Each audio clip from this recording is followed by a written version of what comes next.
Degree prelims ഇന്ന് നടന്ന എക്സാമിൻ്റെ ആൻസർ കീയാണിത്. ഇതിൽ മലയാള വിഭാഗമാണ് ഉൾപ്പെടുത്തിയിരിക്കുന്നത്. ചോദ്യത്തിലേക്ക് കടക്കാം. ഒന്നാമത്തെ ചോദ്യം, 800 എന്ന പദം പിരിച്ചെഴുതുക.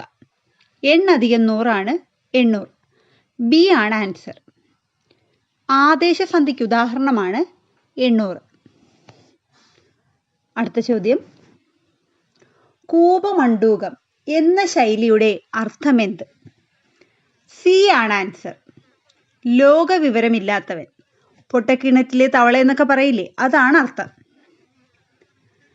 അടുത്ത ചോദ്യം, രാജാവും ഋഷിയുമായുള്ളവൻ. ഇത് ഒറ്റ പദമാക്കാൻ. ആൻസർ ഡി ആണ്, രാജർഷി. ഫുതൻ എന്ന പദത്തിൻ്റെ സ്ത്രീലിംഗം എഴുതുകയാണ് അടുത്ത ചോദ്യം. ഫുതൻ എന്ന പദത്തിൻ്റെ സ്ത്രീലിംഗം. ആൻസർ ഫുത.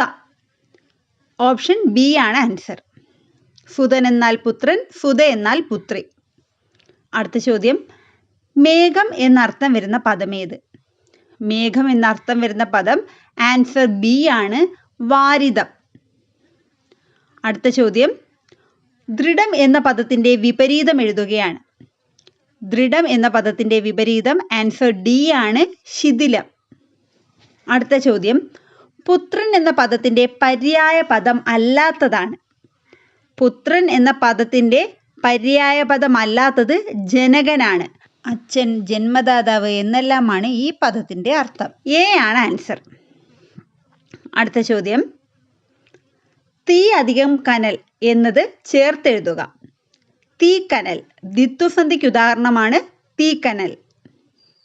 അത് ആൻസർ സി ആണ്. അടുത്ത ചോദ്യം, താഴെ കൊടുത്തിരിക്കുന്നവയിൽ ഒരു വാക്ക് മാത്രമേ ശരിയായി എഴുതിയിട്ടുള്ളൂ. അതേത്? ആൻസർ ബി ആണ്, ലേഖകൻ. അടുത്ത ചോദ്യം, പൂജക ബഹുവചനത്തിന് ഉദാഹരണം ഏത്? ഗുരുക്കളാണ് പൂജക ബഹുവചനത്തിന് ഉദാഹരണം.